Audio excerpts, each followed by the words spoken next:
Potassium rich ಮಾಂಸಾಹಾರಿ ಪಾಕವಿಧಾನಗಳ spoken ಟ್ಯುಟೋರಿಯಲ್ಗೆ ಸುಸ್ವಾಗತ. ಈ ಟ್ಯುಟೋರಿಯಲ್ನಲ್ಲಿ ನಾವು ಇವುಗಳ ಬಗ್ಗೆ ಕಲಿಯುತ್ತೇವೆ. ಪೊಟ್ಯಾಷಿಯಂನ ಪ್ರಯೋಜನಗಳು, ಮಾಂಸಾಹಾರಿ ಪಾಕವಿಧಾನಗಳ ತಯಾರಿಕೆ. ಪೊಟ್ಯಾಷಿಯಂ ಅತ್ಯಗತ್ಯ ಖನಿಜವಾಗಿದೆ. ಜೀವಕೋಶಗಳ ಸಾಮಾನ್ಯ ಕಾರ್ಯನಿರ್ವಹಣೆಗೆ ಇದು ಅವಶ್ಯಕವಾಗಿದೆ. ಇದು ಹೃದಯ ಬಡಿತವನ್ನು ನಿಯಂತ್ರಿಸುತ್ತದೆ ಮತ್ತು ಸಾಮಾನ್ಯ ರಕ್ತದೊತ್ತಡವನ್ನು ನಿರ್ವಹಿಸುತ್ತದೆ. ಸ್ನಾಯುಗಳು ಮತ್ತು ನರಗಳ ಸರಿಯಾದ ಕಾರ್ಯನಿರ್ವಹಣೆಗೆ ಪೊಟ್ಯಾಷಿಯಂ ಅಗತ್ಯವಿದೆ. ಪೊಟ್ಯಾಷಿಯಂನ ಪ್ರಾಮುಖ್ಯತೆಯನ್ನು ಮತ್ತೊಂದು ಟ್ಯುಟೋರಿಯಲ್ನಲ್ಲಿ ವಿವರಿಸಲಾಗಿದೆ. ಹೆಚ್ಚಿನ ವಿವರಗಳಿಗಾಗಿ ದಯವಿಟ್ಟು ನಮ್ಮ ವೆಬ್ಸೈಟ್ಗೆ ಭೇಟಿ ನೀಡಿ. ಈಗ ಪಾಕವಿಧಾನಗಳ ತಯಾರಿಕೆಯನ್ನು ನೋಡೋಣ. ಮೊದಲ ಪಾಕವಿಧಾನ ಮೊಟ್ಟೆ ದೋಸಾ ಆಗಿದೆ. ಈ ಪಾಕವಿಧಾನವನ್ನು ತಯಾರಿಸಲು ನಿಮಗೆ ಇವುಗಳು ಬೇಕಾಗುತ್ತವೆ: 2 ಮೊಟ್ಟೆಗಳು, 2 ಟೇಬಲ್ ಸ್ಪೂನ್ ಫಾಕ್ಸ್ಟೈಲ್ ರಾಗಿ, 1 ಚಮಚ ಕಪ್ಪು ಕಡಲೆ, 1 ಟೀ ಚಮಚ ಮೆಂತ್ಯ ಬೀಜಗಳು, 2 ಟೇಬಲ್ ಸ್ಪೂನ್ ಕತ್ತರಿಸಿದ ಈರುಳ್ಳಿ, 1 ಚಮಚ ಕತ್ತರಿಸಿದ ಟೊಮ್ಯಾಟೊ, 1 ಟೀ ಚಮಚ ಕಪ್ಪು ಮೆಣಸಿನ ಪುಡಿ. ನಿಮಗೆ ಇವು ಸಹ ಅಗತ್ಯವಿರುತ್ತದೆ. ರುಚಿಗೆ ಉಪ್ಪು, 1 ಟೀ ಚಮಚ ಎಣ್ಣೆ. ವಿಧಾನ: ರಾಗಿ, ಮೆಂತೆ ಮತ್ತು ಕಪ್ಪು ಕಡಲೆಯನ್ನು 8 ಗಂಟೆಗಳ ಕಾಲ ನೆನೆಸಿಡಿ. ಎಲ್ಲವನ್ನು ಮಿಕ್ಸರ್ ಅಥವಾ ಸ್ಟೋನ್ ಗ್ರೈಂಡರ್ ಬಳಸಿ ನಯವಾಗಿ ರುಬ್ಬಿಕೊಳ್ಳಿ. ಹಿಟ್ಟನ್ನು ಒಂದು ಬಟ್ಟಲಿಗೆ ವರ್ಗಾಯಿಸಿ ಮತ್ತು ಬೆಚ್ಚಗಿನ ಸ್ಥಳದಲ್ಲಿ 6 ರಿಂದ 8 ಗಂಟೆಗಳ ಕಾಲ ಹುದುಗಲು ಬಿಡಿ. ಹಿಟ್ಟು ಹುದುಗಿದಾಗ ಉಪ್ಪು ಸೇರಿಸಿ ಮತ್ತು ಚೆನ್ನಾಗಿ ಮಿಶ್ರಣ ಮಾಡಿ.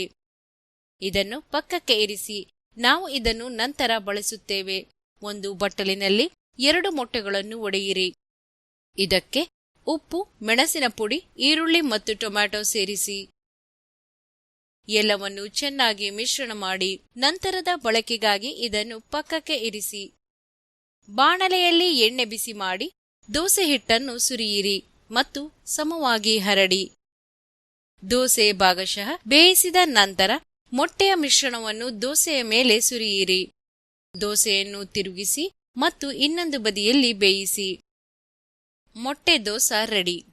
2 ಮೊಟ್ಟೆಯ ದೋಸೆಗಳು ಸರಿಸುಮಾರು 751 ಮಿಲಿಗ್ರಾಂ ಪೊಟ್ಯಾಷಿಯಂ ಅನ್ನು ಹೊಂದಿರುತ್ತವೆ. ನಮ್ಮ ಮುಂದಿನ ಪಾಕವಿಧಾನ ಎಳ್ಳು ಬೀಜದ ಲೇಪಿತ ಮೀನು. ನಾನು ರೋಹು ಮೀನನ್ನು ಬಳಸುತ್ತೇನೆ.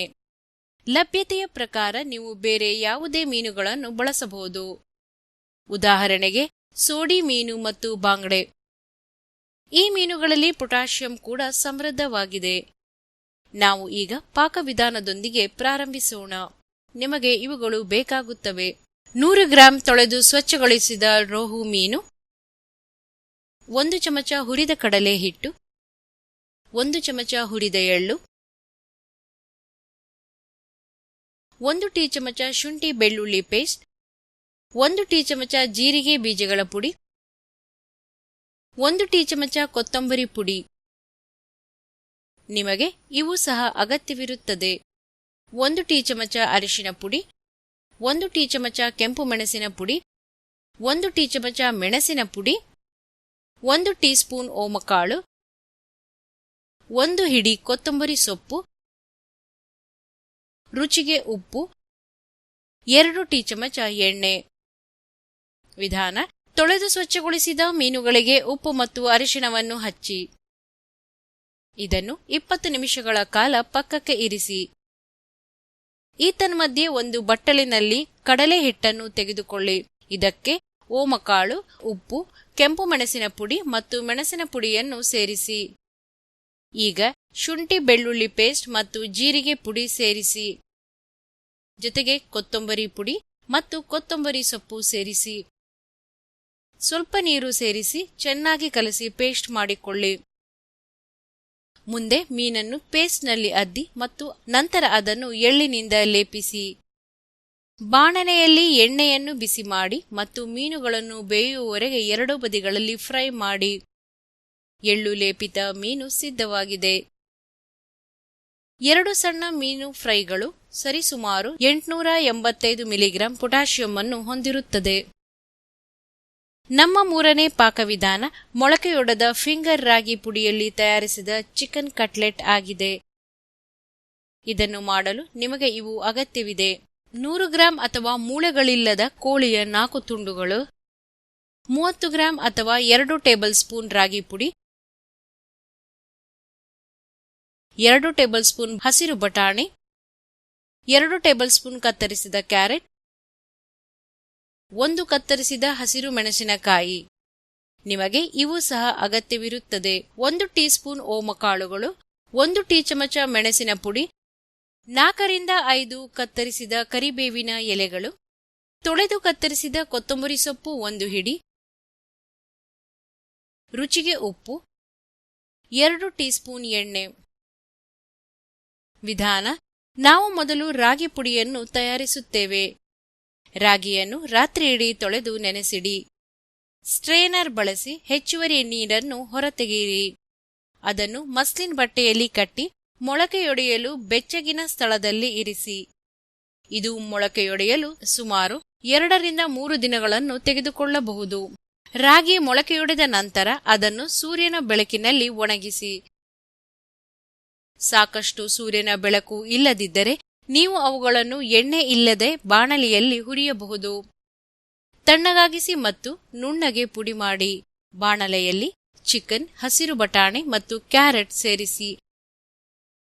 1 ಗ್ಲಾಸ್ ನೀರು ಸೇರಿಸಿ ಚಿಕನ್ ಮತ್ತು ತರಕಾರಿಗಳು ಬೇಯುವವರೆಗೆ ಬೇಯಿಸಿ. ಇದು ಸರಿಸುಮಾರು 10 ನಿಮಿಷಗಳನ್ನು ತೆಗೆದುಕೊಳ್ಳುತ್ತದೆ. ಅವುಗಳನ್ನು ತಣ್ಣಗಾಗಲು ಬಿಡಿ. ತಣ್ಣಗಾದ ನಂತರ ಅವುಗಳನ್ನು ನಯವಾದ ಪೇಸ್ಟ್ ಆಗಿ ರುಬ್ಬಿಕೊಳ್ಳಿ. ಇದನ್ನು ಪ್ಲೇಟ್ಗೆ ವರ್ಗಾಯಿಸಿ. ಉಳಿದ ಪದಾರ್ಥಗಳನ್ನು ಪೇಸ್ಟ್ಗೆ ಸೇರಿಸಿ ಮತ್ತು ಚೆನ್ನಾಗಿ ಮಿಶ್ರಣ ಮಾಡಿ. ಇದನ್ನು 2 ಭಾಗಗಳಾಗಿ ವಿಂಗಡಿಸಿ ಮತ್ತು ಅವುಗಳನ್ನು ಕಟ್ಲೆಟ್ಗಳಾಗಿ ರೂಪಿಸಿ. ಬಾಣಲೆಯಲ್ಲಿ ಎಣ್ಣೆಯನ್ನು ಬಿಸಿ ಮಾಡಿ ಮತ್ತು ಕಟ್ಲೆಟ್ಗಳನ್ನು 2 ಬದಿ ಬೇಯುವವರೆಗೆ ಹುರಿಯಿರಿ. ಮೊಳಕೆಯೊಡೆದ ರಾಗಿ ಪುಡಿಯಲ್ಲಿ ತಯಾರಿಸಿದ ಚಿಕನ್ ಕಟ್ಲೆಟ್ ಸಿದ್ಧವಾಗಿದೆ.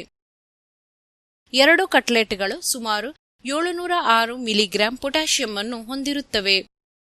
ನಮ್ಮ ಕೊನೆಯ ಪಾಕವಿಧಾನ ಬಸಳೆ ಸಿಗಡಿ ಕರಿ.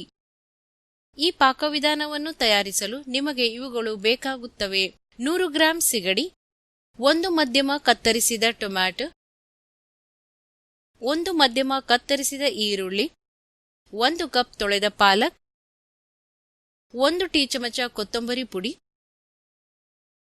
1 ಟೀ ಚಮಚ ಕೆಂಪು ಮೆಣಸಿನ ಪುಡಿ, 1 ಟೀ ಚಮಚ ಅರಿಶಿನ ಪುಡಿ. ನಿಮಗೆ ಇವು ಸಹ ಅಗತ್ಯವಿರುತ್ತದೆ: 1 ಟೀ ಚಮಚ ಜೀರಿಗೆ ಬೀಜಗಳು, 1 ಟೀ ಚಮಚ ಸಾಸಿವೆ ಬೀಜಗಳು, 4 ರಿಂದ 5 ಕರಿಬೇವಿನ ಎಲೆಗಳು, 1 ಹಸಿರು ಮೆಣಸಿನಕಾಯಿ, 1 ಟೀ ಚಮಚ ಶುಂಠಿ ಬೆಳ್ಳುಳ್ಳಿ ಪೇಸ್ಟ್, 1 ಟೀ ಚಮಚ ಎಣ್ಣೆ ಮತ್ತು ರುಚಿಗೆ ಉಪ್ಪು ಕೂಡ ಬೇಕಾಗುತ್ತದೆ. ವಿಧಾನ: ಮೇಲೊಗರವನ್ನು ತಯಾರಿಸಲು ಸಿಗಡಿಗಳನ್ನು ಸ್ವಚ್ಛಗೊಳಿಸಿ ಮತ್ತು ತೊಳೆಯಿರಿ. ಸಿಗಡಿಗಳ ಹಿಂಭಾಗದಲ್ಲಿ ಸೀಳು ಮಾಡಿ. ಅದರಿಂದ ಕಪ್ಪು ದಾರವನ್ನು ಎಳೆಯಿರಿ. ಈ ಕಪ್ಪು ದಾರ ಕಂಡುಬಂದರೆ ಇನ್ನೊಂದು ಬದಿಯಿಂದಲೂ ತೆಗೆದುಹಾಕಬೇಕಾಗುತ್ತದೆ. ಸ್ವಚ್ಛಗೊಳಿಸಿದ ಸಿಗಡಿಗಳಿಗೆ ಮತ್ತು ಅವುಗಳನ್ನು 15 ರಿಂದ 20 ನಿಮಿಷಗಳ ಕಾಲ ಪಕ್ಕಕ್ಕೆ ಇರಿಸಿ. ಒಂದು ಪಾತ್ರೆಯಲ್ಲಿ 1 ಗ್ಲಾಸ್ ನೀರನ್ನು ಕುದಿಸಿ. ನೀರು ಕುದಿಯುವ ನಂತರ ಪಾಲಕನ್ನು ಸೇರಿಸಿ ಮತ್ತು 1 ನಿಮಿಷ ಬೇಯಿಸಿ. ನೀರನ್ನು ಹರಿಸಿ ಮತ್ತು ಪಾಲಕನ್ನು ತಣ್ಣಗಾಗಲು ಪಕ್ಕಕ್ಕೆ ಇರಿಸಿ. ತಣ್ಣಗಾದ ನಂತರ ಪಾಲಕನ್ನು ಹಸಿರು ಮೆಣಸಿನಕಾಯಿಯೊಂದಿಗೆ ನಯವಾದ ಪೇಸ್ಟ್ ಆಗಿ ರುಬ್ಬಿಕೊಳ್ಳಿ. ನಾವು ಈ ಪೇಸ್ಟ್ ಅನ್ನು ನಂತರ ಬಳಸುತ್ತೇವೆ. ಬಾಣಲೆಯಲ್ಲಿ ಎಣ್ಣೆಯನ್ನು ಬಿಸಿ ಮಾಡಿ.